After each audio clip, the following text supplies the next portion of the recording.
खर्यामुळे नवरा बायकोचा पटत नाही झगडे होते घरात खर्यामुळे। गोष्ट घरी का खोटीची?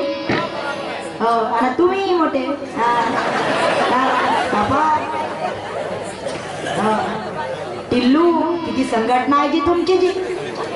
एका माणसाकडे जर 10 रुपये असतील तर तो दुसरा 10 रुपये वाला तयार करतो, मग तिसरा, चौथा, पाचवा, सहावा, 6 लोक बरोबर एकत्रित येतात आणि 60 रुपयाच्या एका टिल्लूत पद्धतशीर गेम बसवतात। किती संघटना आहे की द्यायची मग। आणि त्याला विचारा तुमच्या उष्ट्या ग्लासात कसा बजेट बसला, त्याला विचारा तर ते म्हणते आमची राष्ट्रीय एकात्मता आहे। लक्ष द्या माय बाप हो, काय बेवडे बुवडे।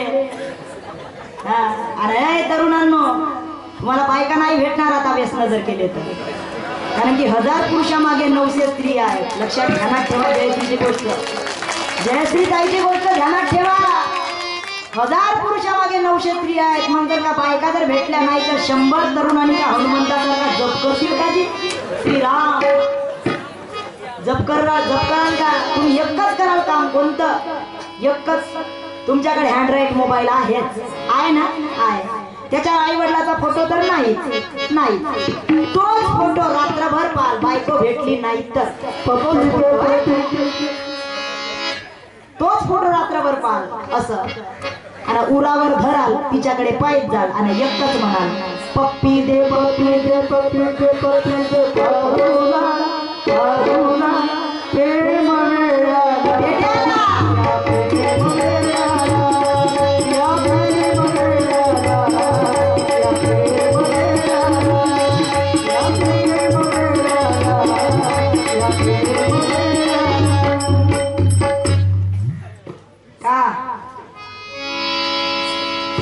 अरे बाबा शिवाजी राजा कधी होईल का पैदा? शिवाजी राजा तरुण आहे पण जिरून आहे। ध्यानात ठेवा, एकेका शब्दाला फार महत्व आहे। आणि म्हणून माझे तरुण हो, कसा पाहिजे तरुण? कसा पाहिजे?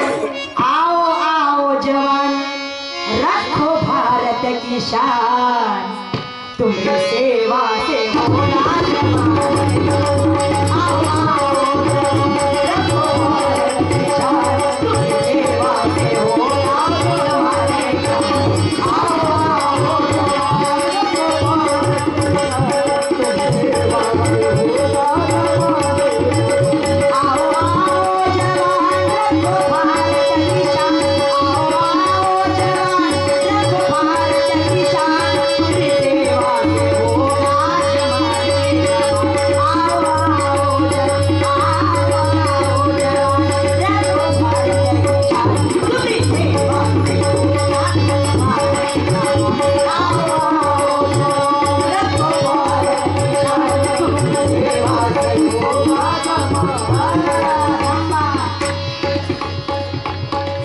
मला असं माझं मत आहे जी, जर का 70 वर्षाचा म्हातारा जर गावात आहे, लक्ष द्या इकडे तरुण, 70 वर्षाचा म्हातारा गावात आहे आणि त्या म्हाताऱ्याला जर गावामध्ये चांगलं कार्य करण्याची जिद्द आणि समाजाविषयीची आपुलकी 70 वर्षाच्या म्हाताऱ्यात आहे, जिथं समाजाविषयीची ओढ, गाव आदर्श करण्याची जिद्द ज्या 70 वर्षाच्या म्हाताऱ्यात आहे, तर तो म्हातारा आजही माझ्या म्हणण्यानुसार 35 वर्षाचा तरुणच आहे।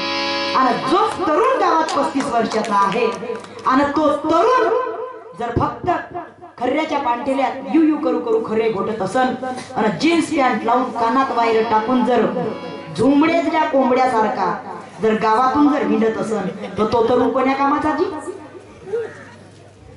तो तरुण 70 वर्षापेक्षाही म्हातारा म्हणजे म्हातारा, तो 80 वर गेला।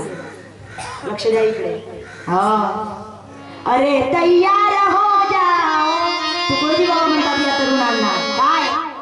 अरे तैयार हो जाओ, जमाने का पुकारा है। अरे तैयार हो जाओ, जमाने का पुकारा है।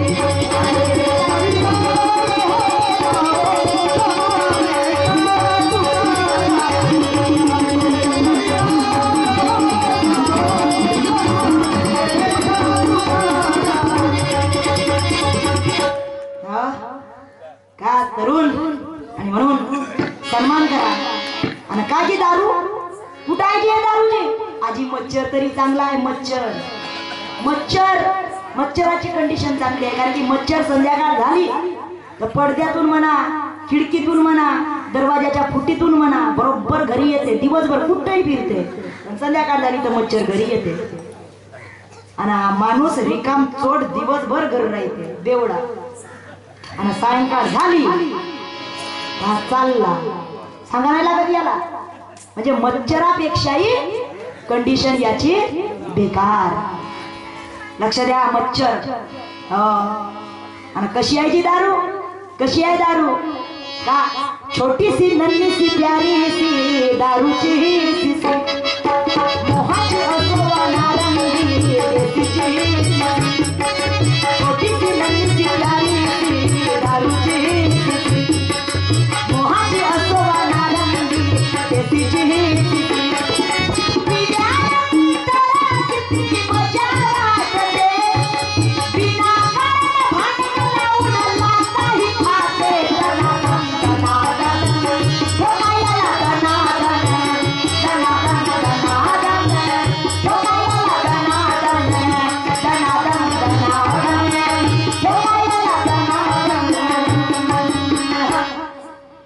लक्ष द्या.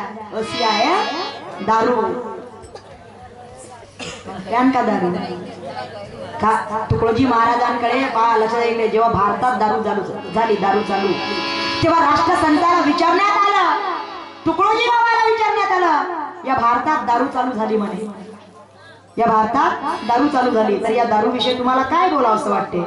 तेव्हा राष्ट्रसंतानं उत्तर दिलं. काय उत्तर दिलं बघा म्हणे, एखाद्यानं संडास करावी.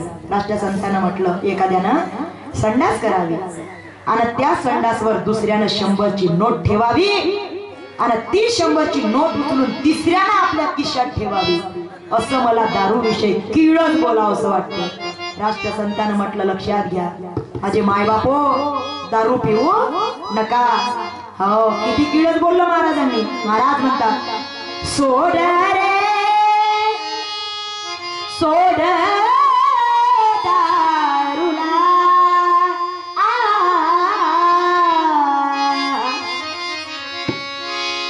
सोड रे सोड दारूला ओळखी अपुल्या मानसकीला ओळखी अपुल्या मानसकीला ओळखी अपुल्या मानसकीला ओळखी अपुल्या मानसकीला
जेव्हा सम्राट अशोकाचा काळ, जेव्हा सम्राट अशोकाचा काळ जेव्हा या भारतात होता तेव्हा भारत देश कसा होता?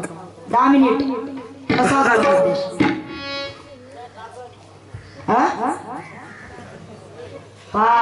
शेवटी शेवटी कसे बोलू नका परश्या.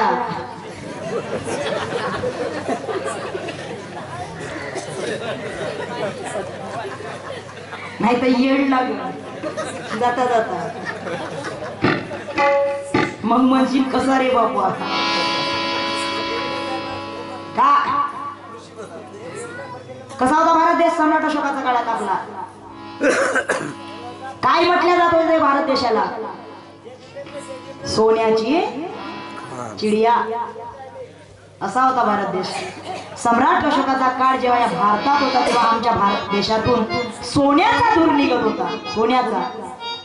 जहां डाल डाल पर सोने की चिड़िया करती है बसेरा,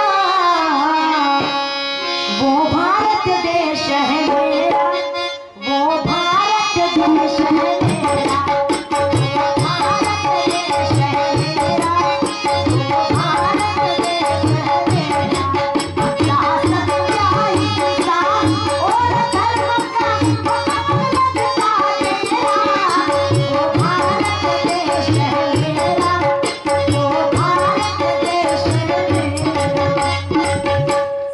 आणि आताचा भारत गावागावात दारू, वार्डा वार्डात दारू, घराघरात दारू. बरोबर. जहाँ गाँव गाँव और घर घर में है हाथ भक्ति का डेरा, क्या होगा भारत मेरा, क्या होगा भारत मेरा, क्या होगा भारत मेरा, क्या होगा भारत मेरा. जहाँ नौजवान उठे और बच्चे लहर दिए मदीना, क्या होगा भारत मेरा, क्या होगा भारत मेरा. का मावडे, हा? आताचे मावडे सकाळी उठे देसी भट्टीत जाऊन सुटे, यायच्या हातचे ग्लास फुटेची पण यायची देसी नाही सुटे. कंडिशन आहे या मावड्याची. लक्ष द्या इकडे. हा. दारू अशा माणसानं प्यावी, माझं स्पष्ट मत आहे. दारू अशा माणसानं पिली पाहिजे, दारू अशा नालायकानं पिली पाहिजे, दारू अशा बेवड्यानं पिली पाहिजे ज्या नालायका बेवड्या बायकोच्या लाथा खाण्याची क्षमता ज्या बेवड्यात आहे.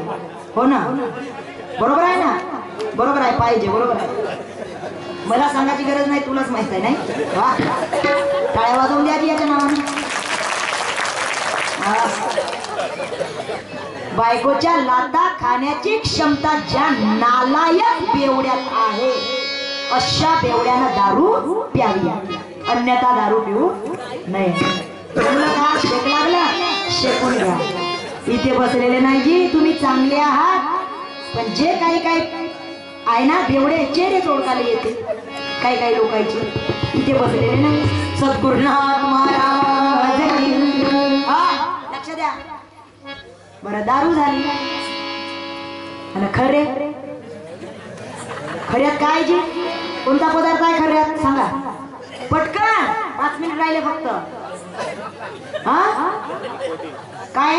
निकोटीन. बरोबर आहे. आणि निकोटीनचे गुणधर्म काय आहे सांगा ना. कॅन्सर. आणखी एखाद्याने जर खरा सोडत असेल तर या ना स्टेजवर पुण्यतिथी साजरी होईल. किती गोपाळकाले खाल्ले ना इकडे व्यसन केले तर काही पुण्यतिथी बरी होणार नाही. पण झालं, एकीला संकल्प घेतला, माझा कार्यक्रम सक्सेस झाला. सद्गुरुनाथ महाराज की. लक्ष द्या इकडे. खर्रे खायचा नाही. इकडे खरे खाताना तिकडे खोटही बोलतात, त्याचं नाव आहे खरा. मग खरंच बोललं पाहिजे ना. आणि त्याच्यात निकोटीन असतो आणि निकोटीननं माणसाला कॅन्सर होतं. लक्ष द्या. म्हणून खर्रे खायचे नाही. बिड्या, बिड्या. हो, चांगला युट्यूब आहे ना तुमचा, राष्ट्रीय एकात्मता. बिडी लावून पेते, पण पेते. आणि एवढा मोठा कार्बन डायऑक्साईड तोंडातून ओढते. जी बाय बिड्या पेणारे तोंडातून ओढते आणि सरळ लाईनीत धुवा बाहेर सोडते. काही कमी कला बिड्या पेणाऱ्याची. आणि पेते तर पेते, बिड्याचे तुकडे असे कानाले खोटून ठेवते. त्याचं काही काम आहे का? नाही, त्याचं काही काम आहे का? मला सांगा, देवानं हे कानाचे पत्रे दिले बिड्याचे तुकडे पोचासाठी होईल का? देवानं या नरदेहाचं जेव्हा रचना केली तेव्हा विचार केला देवानं, नाही म्हणे हे माणसं आंधळे होणार आहेत म्हणे. काय होणार आहेत माणसं? आंधळे. आणि आंधळे झाल्याच्या नंतर यायला लागणार आहे म्हणे चष्मे. काय लागणार आहे? चष्मे. मग चष्म्याच्या कांड्या कोठं गोचून ठेवून हा प्रश्न पडला देवाला, आणि म्हणून देवानं चष्म्याच्या कांड्या ठेवासाठी घेतली कानाचे कोत्रे. हे जरी नसते ना, हेच असते तरी आपल्याला आवाज आलं असतं. पण हे काऊन दिले? हे काऊन दिले? चष्म्याच्या कांड्या ठेवण्यासाठी. पण याच्यात आम्ही चष्म्याच्या कांड्या ठेवायचं सोडून देतो. पण याच्यात काय ठेवतो? बिड्याचे तुकडे. जमल का जी? काय बिडी सांगणारे बिड्या? तुम्ही व्यसने ही सोडा,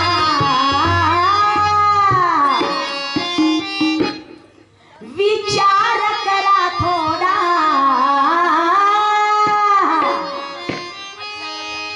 तुम्ही व्यसने ही सोडा, विचार करा थोडा.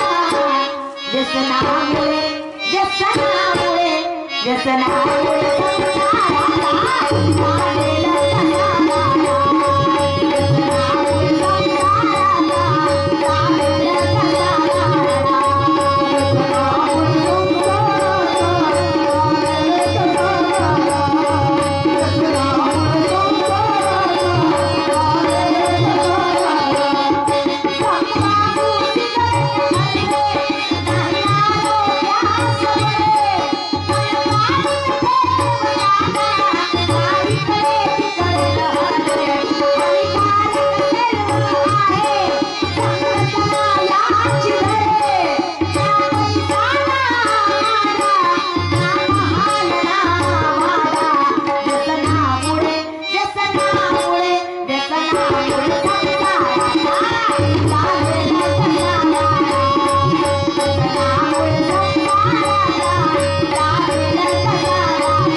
दीड वाजला, दीड.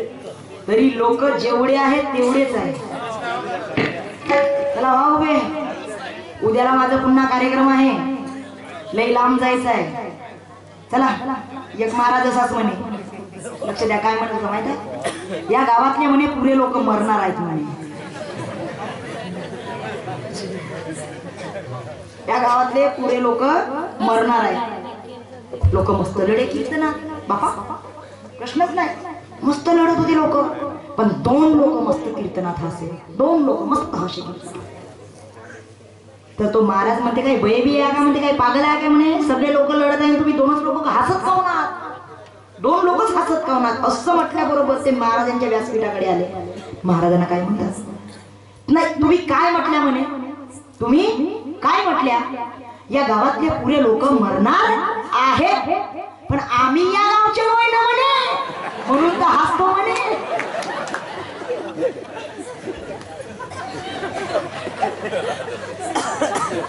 चला भाऊ रे, तुम्ही मला माहित आहे तुम्ही नाही उठू शकत. चला मी, तुम्ही उठा की नको नका उठू, मला काही नाही, मी कीर्तन बंद करते आता. चला. हे दीड वाजलं. किती तास कीर्तन झालं जी? 9 वाजे मी स्टेजवर आली. मग हा तर झाले किती तास झाले? हा बघा, आज या पुण्य तिथीच्या निमित्तानं जे आपल्यामध्ये काही व्यसन असतील, काही दुर्गुण असतील, काही वाईट विचार असतील, ते वाईट विचार या ठिकाणी विसर्जित करा आणि माणूस बनण्याचा प्रयत्न करा. छत्रपती शिवाजीराजे, छत्रपती शिवाजीराजे, बाबासाहेब आंबेडकर, महात्मा ज्योतिबा फुले, जिजाऊ, सावित्री, रमाई, भीमाई, तुकडोजी बाबा, गाडगे बाबा, सुभाषचंद्र बोस यांचा आदर्श डोळ्यापुढे ठेवून आपल्या जीवनाची धुरा गती समोर चालू द्या. कारण की थांबला तो संपला, धावत्याला गती मिळे आणि रस्ताही सापडे. आणि म्हणून प्रयत्नात राहा माझे माय बापू. चला उभे व्हा. या ठिकाणी सर्व जमलेले माझे माता भगिनी, वडील वर्ग, त्याचप्रमाणे या ठिकाणी बाल गोपाल, तरुण भावंड, माझे तरुण बहिणी, या ठिकाणी सर्वांनी या कार्यक्रमाला येऊन या कार्यक्रमाचा आनंद वाढवला, त्याबद्दल मी इथं सर्वांचं या ठिकाणी आभार मानते आहे. त्याचप्रमाणे गुरुदेव श्यामनेरचे कार्यकर्ते,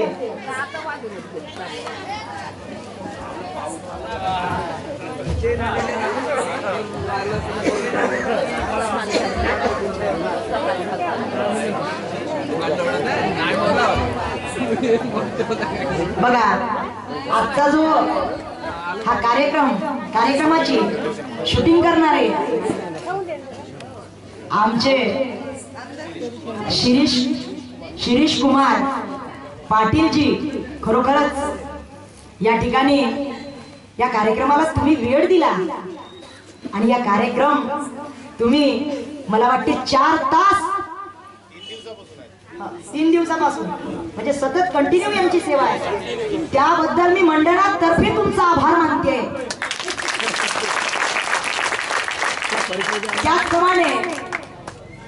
त्याचप्रमाणे मंडळचे सगळे कार्यकर्ते आणि मला या ठिकाणी मत्ते सरांकडून दादांनी नंबर घेतला असे ज्ञानेश्वर मोरे काकाजी, तुमचं सुद्धा मी या ठिकाणी आभार मानते. कारण की तुम्ही या ठिकाणी मला बोलवलं आणि तुमचं आणि माझं योगायोग भाग्य या ठिकाणी जुळून आलं. भाग्य कुणाला लाभे ऐसे सतगुण कार्या वेड जात असे. या ठिकाणी योगायोग या ठिकाणी जुळून आलेले म्हणजे आमचे मोरे काकाजी, यांचं मी या ठिकाणी आभार मानते आहे. त्याचप्रमाणे या कार्यक्रमाला आमचा जो हा मंडळ आहे, हार्मोनियम वादक मोरेश्वर भाऊ कुमरे सिंधेवाई, तबला मास्टर आहे योगेश भाऊ गेडाम चिमूर, त्याचप्रमाणे योगेश भाऊ बावणे हे आहे बिहारचे, असा आमचा संच आहे. आणि त्याचप्रमाणे खरे माझे मिस्टर नेहमी माझ्या कीर्तनाला सोबत येतात. नेहमी कुठेही कार्यक्रम असो मला ते नाही म्हणणार नाही. आता 3 वर्षाची मला मुलगी आहे. एखादी बाई बरोबर पोराला नाही सांभाळत, चायना फिरवलं आणि लळा चालू करून देते, पण ते बरोबर लढत असली तरी थांबवते. असे माझे मिस्टर श्री माननीय गावतुरे, राकेशजी गावतुरे, यांचं सुद्धा मी या ठिकाणी आभार मानते आहे. कुठेही कार्यक्रम असो आपली सेवा ते मला देत असतात. महाराज म्हणतात स्त्री पुरुष ही 2 चाके, जरी परस्पर सहाय्यके तरीच संसार रथ चाले, कौतुके ग्राम होई आदर्श. आणि महाराजांच्या ओबीप्रमाणे आमचा संसार आहे माझे मायबापू. 1 रुपया हुंडा नाही घेतलं आणि गुरुदेवच्या विचारानं आमचं लग्न पार पडलं माझे मायबापू. लक्षात घ्या. हो. आणि मी विचारलं कीर्तन करू देत असाल तर तुमचा माझा पक्का, नाही तर जमणार नाही, विचारून घेतलं. आणि म्हणून ते माझ्या कुठेही कार्यक्रमाला नेहमी मला सोबत असतात. असे माझे मिस्टर श्री माननीय राकेशजी गावतुरे, यांचं मी या ठिकाणी आभार मानते. त्याचप्रमाणे सर्वांचा मी या ठिकाणी आभार मानून हे कीर्तन रूपी कार्यक्रम, ग्रामगीतेवर आधारित समाज प्रबोधन कीर्तन रूपी कार्यक्रम श्री गुरुदेव चरणी मी अर्पण करते. जय गुरुदेव, जय भारत. या ठिकाणी आरती घ्यायची का? आरती घ्यायची?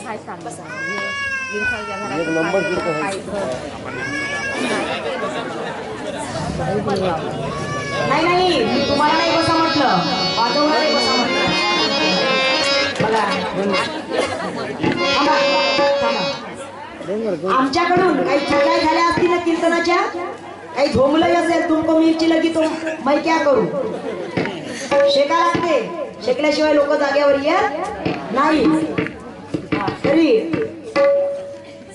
काही चुकलंही असेल, काही झोंबलंही असेल, तरी आम्ही तुमचे विद्यार्थी आणि तुम्ही आमचे गुरुजन समजून आम्हाला या विद्यार्थ्याला क्षमा करा अशी मी गुरुदेव चरणी प्रार्थना करते. जय गुरुदेव. आणि असाच भरगच्च कार्यक्रम पुढल्या वर्षी सुद्धा मोठ्या आनंदाला उत्साहाने पार पडेल अशी शक्ती युक्ती बुद्धी आपल्याला राष्ट्रसंत देईल अशी राष्ट्रसंतांच्या चरणी प्रार्थना करून मी आजचा हे कीर्तन रूपी कार्यक्रम श्री गुरुदेव चरणी अर्पण करते. जय गुरुदेव जय भारत. चला आरतीला सुरुवात.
जयघोषासाठी दोन्ही हात छातीशी बांधा आणि हा जयघोषासाठी तयार. मी श्री गुरुदेव की म्हणेन, आपण सर्वांनी मागून जय म्हणायचं आहे. श्री गुरुदेव की, श्री गुरुदेव की, बोलो जी श्री गुरुदेव की. वंदनीय राष्ट्रसंत तुकडोजी महाराज की, वैराग्य मूर्ती गाडगे बाबा की, आळगोजी महाराज की, माय माता मंजुळा देवी की, डॉक्टर बाबासाहेब आंबेडकर की, महात्मा ज्योतिबा फुले की, विश्व के सभी साधु संतन की, अपने माता पिताओं की, सभी धर्मों की, भारत माता की, भारत माता की, भारत माता की जय. सर्वांनी उजवीकडून वळावं आणि परस्पराचे जय गुरु म्हणून समोर चालू लागलं.